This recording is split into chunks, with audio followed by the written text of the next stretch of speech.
Namaste and welcome. I am Pratim Ranjan Bose and you are watching my podcast Perspective. In this episode, I'll discuss the rape and murder of a young doctor at Arjikar Medical College Hospital in Kolkata, unprecedented public protests against Mamata Banerjee-led West Bengal government, and its far-reaching political and social implications for Bengal and the entire country. History will remember Trinamool Congress Supremo and West Bengal Chief Minister Mamata Banerjee for doing the unthinkable. She broke the 50-year-long slumber of Bengali middle class, which went to sleep after the Naxalite movement between late 1960s and early 1970s. They are now leading a major no confidence against her government.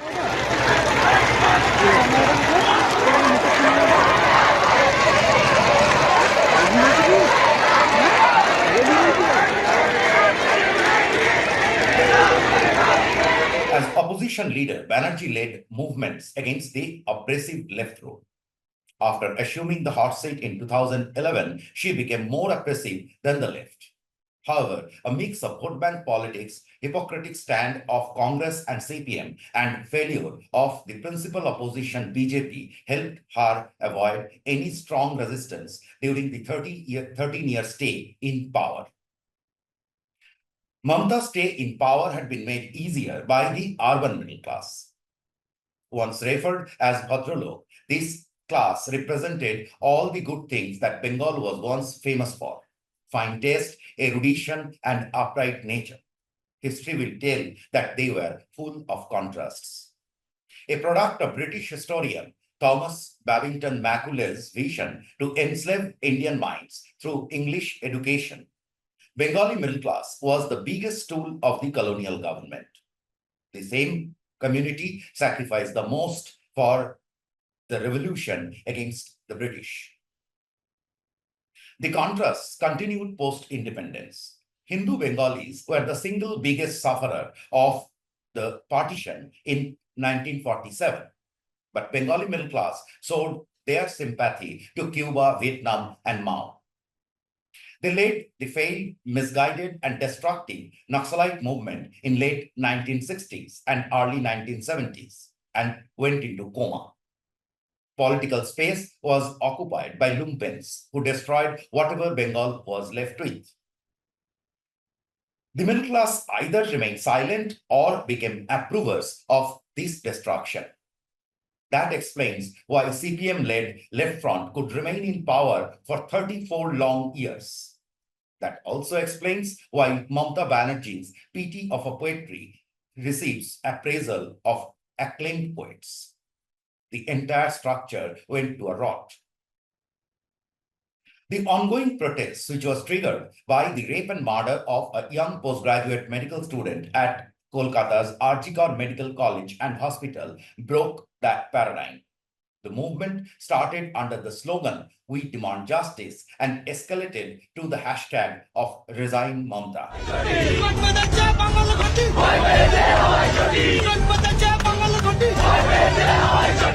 Mamata never expected the urban middle class to come down on the streets and take to social media to call out her government. She did not expect the supporters of arch-rival football clubs, East Bengal and Mohun Bagan, to bury differences and raise slogans against her government. Under normal circumstances, these supporters grab each other by the neck. Typical to elites, the protesters were high on social influence. So protests soon crossed these social boundaries and has spread in and outside Bengal. Majority and successful Bengalis live outside the state. Demonstrations took place in many Indian cities. India's IT capital of Bengaluru saw numerous protests. On top of all, doctors across the country stopped work for 24 hours. News flew beyond the national boundary. Even Pakistani doctors supported the protests. The national opinion tilted away from Mamata. Social pressure forced India's opposition camp, led by Congress, to issue statements. However wishy-washy it might be. The protests did not stop with the state administration. Anyone and everyone who tried to be diplomatic or took to whataboutery suffered the brunt. The list includes cricketing icon Sourav Ganguly, noted filmmaker Apurna Sen, and top film star Rituparna Sengupta. Sourav later issued a clarification. Apurna Sen was booed. Rituparna was trolled even by a top Bengali writer for her wishy-washy social media post.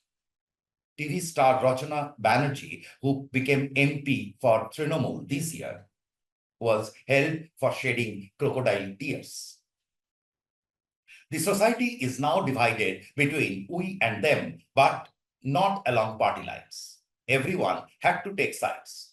Top entertainment YouTubers with millions of subscribers who otherwise stay away from political controversy showed mirror to the state administration and celebs. Some TMC leaders like Rajya Sabha MP Sukhendu Shekhar Roy earned goodwill by taking the side of the protesters. Others faced the wrath. This is not good news for political parties, both in power and in the opposition, who summarily failed Bengal. But it is definitely a huge ray of hope for a state that is suffering sustained decay and destruction in all fronts for half a century. I checked my ideas of a change in paradigm with Shuman Chattopadhyay, once a top city editor and arguably the best political analyst. This is what he said. একটা trend আমরা দেখতে পেলাম over the years, যেখানে political ডিসেন্ট্রালাইজেশনের নামে পলিটিক্সটা ক্রমাগত লুম্পেনাইজড হলো এবং হলো urban middle class was either marginalized in vote politics or he has become a silent spectator. Now, do you believe that we are seeing the early signs of a change in this paradigm? And if that happens, then it is a warning for not only Trinamool Congress, but then all other aspirants in political space. Yes. I actually did a video indicating my characterization of this movement. And, sometimes what happens is that popular resistance can often be a mirage for popular support. And history is replete with such examples. But whatever you said, I agree. And this dissociation of middle class from politics started with the Naxalites and almost culminated with the arrival of Sanjay Gandhi brand of politics in India. To look back, the protest was neither manufactured nor was based on rumor, as the Trinamool camp tries to tell. The trigger was set at insensitive, questionable, and or doubtful handling of a ghastly rape and murder on August 9. The place of occurrence and the nature of the crime created widespread apprehensions about the reasons behind and the number of persons involved. Strangely, the authorities first reported the crime as a suicide. Later, police arrested a civic volunteer, which is a law enforcer hired on temporary basis, for the crime. Archikar students and doctor fraternity were not happy. Fingers were raised at multiple persons, including the medical college principal, against whom there were formal complaints in the past. Dr. Akhtar Ali, a former deputy superintendent of Archikar Medical College, Trinamool's former Rajya Sabha MP and former president of the Indian Medical Association, Dr. Santanu Sen, openly hailed the college principal, Professor Sandeep Ghosh, for nefarious activities. Later, Trinamool's Sukhendu Shekhar Ray also toed a similar line. The government removed the Archikar principal on August 12, but only to offer him with a plum posting in another city medical college. On the same day, people held that he enjoyed the support of Mamata Banerjee, who is also the health and home minister. While demand for independent inquiry was growing stronger, Mamata Banerjee kept shifting the goalposts. She expressed her willingness to hand over the case to CBI, but did not make official recommendation. The ground situation started changing very fast from hereafter. On August 13, doctors across the country burst out in protests. Meanwhile, someone gave the call for protests by women at the stroke of midnight on August 14. The initial call read, "Women reclaim the night." Participants were requested to come without any political flag or symbol. Left Liberal Lobby was the first to respond, but soon it caught everyone's imagination. Activists cutting across political lines built serious pressure on their leadership to join the protest without party flag, and they did. In parallel developments, police held bloggers and mainstream media for spreading fake news. At least 15 bloggers were summoned by police by August 14. People took it as an effort to suppress the dissent. Commissioner of Kolkata Police felt that his department did quote unquote an outstanding job, but media let them down by spreading misinformation. Calcutta High Court transferred the case to CBI on August 14 afternoon. Around the same time, news broke out about some reconstruction activities around or near the scene of the crime at the third floor of the RG Medical College. It was popularly hailed as an attempt to destroy evidence. Police claimed that the construction activities were planned or commissioned before the crime took place.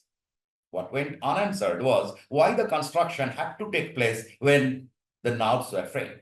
Finally, on August 14 and 15 night, when Kolkata was demanding justice, a huge army of goons ransacked the hospital. The news came as a shock because the area was under heavy security and movement was restricted. People were convinced that the ruling party was out to destroy evidence before CBI starts investigations. Interestingly, the young doctor's body was found on the third floor, but the mob vandalized the second floor. The internet was abuzz that goons picked up the wrong target due to difference in floor reference between English and Bengali. The third floor in English is fourth floor in Bengali. Chief Minister Mamata Banerjee was swift to pass the buck to BJP and Congress, in her words, Ram and Bam. Calcutta High Court asked CBI to probe the ransacking incident. Banerjee later held a protest march demanding justice. The event became a part of the joke in social media. But more critically, she claimed that the upheaval was conspired to overthrow her government as it happened in Bangladesh. From here onwards, the state administration took a string of bizarre decisions. The East Bengal Mohun Bagan football match, scheduled on 18th August, was cancelled, sending signals that the government was afraid of protests. Some 40-odd doctors who apparently supported protests in Arjikar were transferred. The order was withdrawn after social media rage. On August 19, Times of India reported that at least 200 were summoned by Kolkata police for social media posts. The list included prominent city doctors and one MP, Trinamool's Sukhendu Shekhar Ray. Ray wanted CBI to interrogate the police commissioner. The image of Mamata Banerjee's administration suffered when eminent doctors made a public show of their journey to the police headquarters. Her oppressive rule was exposed to the world. Clearly, Mamata Banerjee and the Trinamool Congress is caught off guard. For all these years, they were habituated in throwing orders. Middle class was taken for granted. They organized or manufactured many protests, and they know how to handle one. They did not know how to handle Bhadraloks protesting peacefully but resolutely. From top corporate executives living in plush South Kolkata societies to TV serial loving retired men and women in middle-class neighborhoods of North Kolkata. From retired bureaucrats to school teacher, everyone came down to the streets in thousands on August 14 to reclaim their leadership role in the society. You may call it a one-night stand, but in my over 3 decades of experience in journalism, I have never seen family members of retired bureaucrats are joining the protests and claiming we want justice. Those who could not join the protests made their presence felt through social media. And they did not stop since. I have never seen vice president of a MNC bank, bigwigs from analytics or auto industry to write scathing Facebook posts against the ruling dispensation in Bengal. Making political posts is against corporate culture. They risk their career out of utmost disgust to the state of affairs in West Bengal. Some of them literally wanted to see Mamata Banerjee out of power. Wife of a top retired bureaucrat wished that her children should stay away from the state. Where will this protest go? Firstly, I do not expect the middle class to take to the streets every now and then. That is not possible. They have opened a tap. It created huge social impact. Talk to local chaiwala or delivery boy of your Zomato food packet and you will see the protests have touched lives. It is now the role of the politics to address the dissent. When I say politics, I mean everyone, from federal to the state government. Everyone must ensure that there is speedy investigation. This one case will be acid test for CBI. They will not enjoy the liberty of sitting on it. The Supreme Court has taken up the doctor's death case, suo motu. It must ensure speedy trial. When I say speedy, I count in weeks or months, not years. The Bengali middle class uprising or assertion has now caught the attention of the entire country. And the fire can spread anytime, anywhere. Unfortunately, and to their own detriment, Trinamool is using the same old tactics of flexing muscle. At least 2 state ministers threatened protesters. Trinamool handles in social media are trying to break the unity of the middle class on the issue of governance. This will not work. Middle class has realized its potential. They know they can impact. To borrow from Hindi films, Bengali middle class proved that Tiger Jinda hai. The government must be aware that Jinda Tiger will bite and bite again. Thank you for watching Perspective. If you like this episode, please share and subscribe. See you next week. फिर मिलेंगे.